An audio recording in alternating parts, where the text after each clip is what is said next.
سلام تعنا هبلي تخطاتل ترايا هزبا ميديا نلومي زحارنا يوم حدشتنا قدستنا حواريتها حزنا لكم قربنا لنا لايك سبسكرايب كومنت بمقار كسام ودعتها مساناك تصنحن لابا نابوانا وانا رستاتهم كنسكركم أمون قوتي ارتراقات بزلو وطرات كم أون هو حات كابارت مسرات زر أزلا فلا لا يسعبو سراوت مكل خال إثيوبيا نام مغلات يركب هو حات كم مزقب بوليتيكاو بارت إثيوبيا تسرزو هو حات مسرات زودو زهوا من لاشن زولن كالت النباخم كنبلينا سناي مكتتال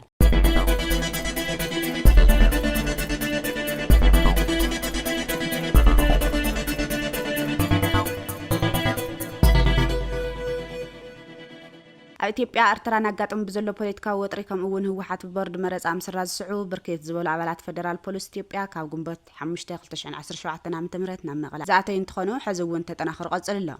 እቶም አባላት ሰራዊት ምክልኻል ፌደራል ብባሳትን ፓትሮልን ዝተጻዕኑ ተወሰኽቲ አባላት ፌደራል ፖሊስ ኢትዮጵያ ዘለዎም ካብ ዕለት 5 ክሳዕ 6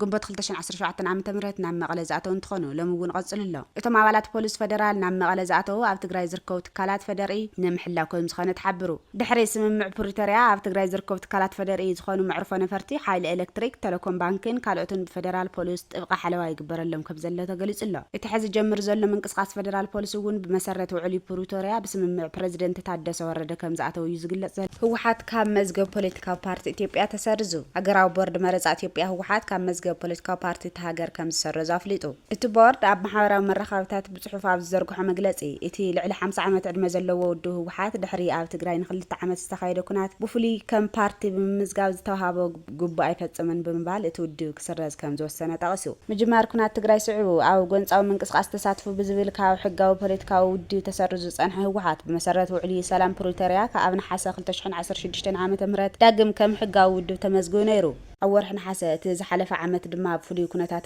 ምስክር ወረቀት ኣፍልጦ ብምሃብ እቲ ኮሚሽን ነቲ ውድብ ከም ብሓድሽ ከም ዝመዝገቦ ብምግላጽ ነቲ ብህወሓት ቀሪቡ ዝነበረ ዝጸንሐ ሕጋዊ ስብእነቱ ክምለስ ዝጠልብ ሕቶ ከም ዘይተቐበለ ይዝከር ህወሓት እውን ኣብ ዘውፅኦ መግለጺ እቲ ውድብ ቅድሚ ሕዚ በቲ ቦርዲ ዝተዋሃበ ሕጋዊ ስብእነት ከም ዘይተቐበሎ ብምግላጽ ነቲ ሕጋዊ ኣፍልጦ ነባር ሕጋዊ ናይ ኣፍልጦ ሰርቲፊኬት ከይተመለሰ ሰርዘየ ማለት ትርጉም የብሉን ኢሉ ነይሩ ድሕሪ ኩናት ትግራይ ሕጋዊ ስብእነቱ ዝተሰረዘ ህወሓት ዳግማይ ሕጋውነቱ ክምለሰሉ ሕቶ ከቕርብን ምስ ፌደራል መንግስቲ ዝርርባት ክካየድን ምጽንሑ ይፍለጥ ቤት ምክሪ ተወከልቲ ህዝቢ ኢትዮጵያ ሰነ 2016 ካብ ሕጋውን ሰላማውን ፖለቲካዊ ምንቅስቓስ ወጻኢ ክንቀሳቐሱ ዝጸንሑ ፖለቲካዊ ጉጅለታት ዳግም ከም ፖለቲካዊ ፓርቲ ንምምዝጋብ ዘኽእል ድንጋጌ ዝሓዘ መምሓየሽ ኣዋጅ ከም ዘጽደቐ ይዝከር እዚ መምሓያሽ ንውድብ ህወሓት ዝኣመሰሉ ኣብ ግጭት ክሳተፉ ዝጸንሑ ሓይልታት ዳግም ንኽምዝገቡ ዘኽእል ስርዓት ንምዝርጋሕ ዝዓለመ እዩ ድሕሪ ውዕሊ ፕሪቶሪያ ኣብ ትግራይ ግዝያዊ ምሕዳር ቆይሙ አንጻራዊ ሰላም እኳ እንተሰፈነ ፈራሚቲ ስምምዕ ዝኾነ ህወሓት ሕጋውነቱ መልሱ ክረክብ ዘይምኽኣሉ ከዘራርብ ጸኒሑ ኣሎ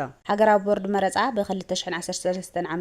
ምስ ኩናት ትግራይ ብዝተኣሳሰር ኣብ ትግራይ ዓመጽ ተዋፍሩ ብዝብል ሕጋዊ ስብእነት ህወሓት ተሰርዙ ንብረቱ ኩረስ ወስኑ ምንባር ይዝከር ሰላማዊ ፖለቲካዊ ምንቅስቓስ ዝገብርን ሕጋዊ ኣፍልጦ ዘለዎ ጠቕላላ ጉባኤ ከካይድን ድማ ካብቲ ቦርዲ ተኸታተልቲ ደብዳቤ ከም ዝተጻሕፈሉ ይፍለጥ እቲ ብፍሉይ ብኢድ ኣታውነት ሚኒስተር ፍትሒ ከምኡውን ፖለቲካዊ ውሳነ መንግስቲ ፌደራል መልሱ ሕጋዊ ኮይኑ ዝተመዝገበ ውድብ ከም ሓድሽ ፓርቲ ዘይኮነስ ነባር ሕጋዊ ስብእነት ክምለሰሉ ብምሕታት ኣብ መጀመርታ ነቲ ምዝገባ ይተቐበለን ነይሩ እንተኾነ ነቲ ምዝገባ ብወግዕ እኳ እንተ ዘይተቐበሎ እቲ ብዶክተር ደብረጽዮን ገብረሚካኤል ዝምራሕ ፍንጫል ህወሓት ብ13 ነሓሰ 2017 ዓ.ም ብናይ ባዕሉ ሓፈሻዊ ኮሚሽን ቁጽጽር ኮነ ብቦርድ መረጻ ኣፍልጦ ዘይረኸበ ጠቕላላ ጉባኤ ኣካይዱ ኣፍልጦ ቦርድ መረጻ ኢትዮጵያ ዝሰኣነ ጉባኤ ህወሓት ነቶም ንዓርሶም ዘግለሉ ነበር ፕሬዝደንት ግዝያዊ ምሕዳር ትግራይ ኣይተ ጌታቸው ረዳ ዝርከብዎም ኣባላት ማእኸላይ ኮሚቴ ካብ ኣባልነት ብምውጋድ እውን ሓደሽቲ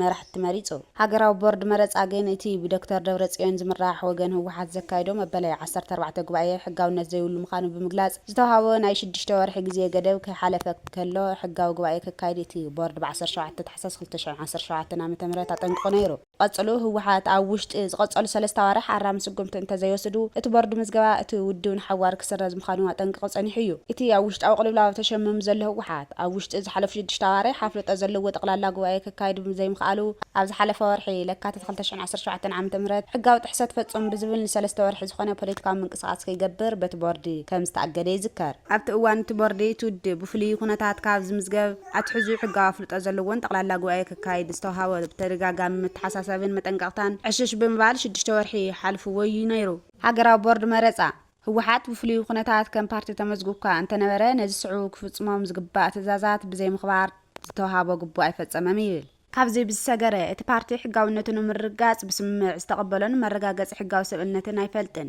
ሕጋዊ ሰብነተይ በዚ መገዲ ኣያረጋግጽን ብምባል ግቡኡ ክፍጽም ኣይከኣለን ኢሉ ስለዝኾነ ድማ ካብ 5 ጉንበት 2017 ዓ.ም ካብ ፖለቲካዊ ፓርቲ